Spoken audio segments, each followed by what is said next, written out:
ভিক্ষুক রাস্তা দিয়া যায় আর জমিদারের পুত্রবধূও যায়। একজন সামনের থেকে আসতেছে, একজন সামনের দিকে যাইতেছে। দুইজনের ক্রসিং এর সময় ভিক্ষুকের গায়ের কাদা জমিদারের পুত্রবধূর গায়ে লেগে গেছে। সে দুনিয়া আন্ধার করে ফেলছে, স্বামীকে ডাইকা নিয়ে আসছে, বলছে ভিক্ষুক আমার কাপড় নষ্ট করে দিছে। সে শুধু ভিক্ষুক ছিল না, বৃদ্ধ ছিল। বৃদ্ধ ছিল না শুধু, জীর্ণ ছিল, শীর্ণ ছিল। শরীরে কাপড় ছিল না, ফাটা চিরা কাপড় ছিল। পায়ে জুতা ছিল না, পেটে ভাত ছিল না। জমিদারের পুত্র সইতে পারে নাই, যৌবনী শক্তি সয়তো সয় কি কইরা তার স্ত্রীর গায়ে ভিক্ষুকের কাদা।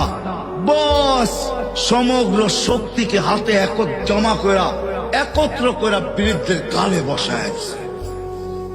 বৃদ্ধ কিচ্ছু বলে নাই, শুধু উপরের দিকে তাকায় দুই তিনটা শব্দ উচ্চারণ করছেন।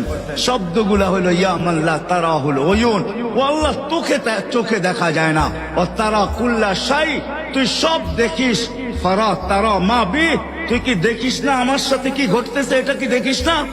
বলতে দেরি যুবক, মরতে দেরি হয় নাই। জমিদার চলে আসছে, প্রতিশোধ নিবে। বৃদ্ধের একদিকে মুস্কি হাসি, একদিকে বলতেছে প্রেমের খেলা এমনই হয়। জিজ্ঞাসা করছে কিসের প্রেমের খেলা রে? বলছে ওর প্রেমিকার গায়ে আমার কাদা লাগছে, পায়ের কাদা লাগছে, ও সইতে পারে নাই। যৌবনী শক্তি দিয়ে আমার বৃদ্ধ গালে বসায় দিছে। আমাকেও একজন ভালোবাসে, সেও সইতে পারে না, সেও সইতে পারে না। ও তো থাপ্পড় দিয়া ক্ষান্ত, সে জান নিয়ে নিছে, জান।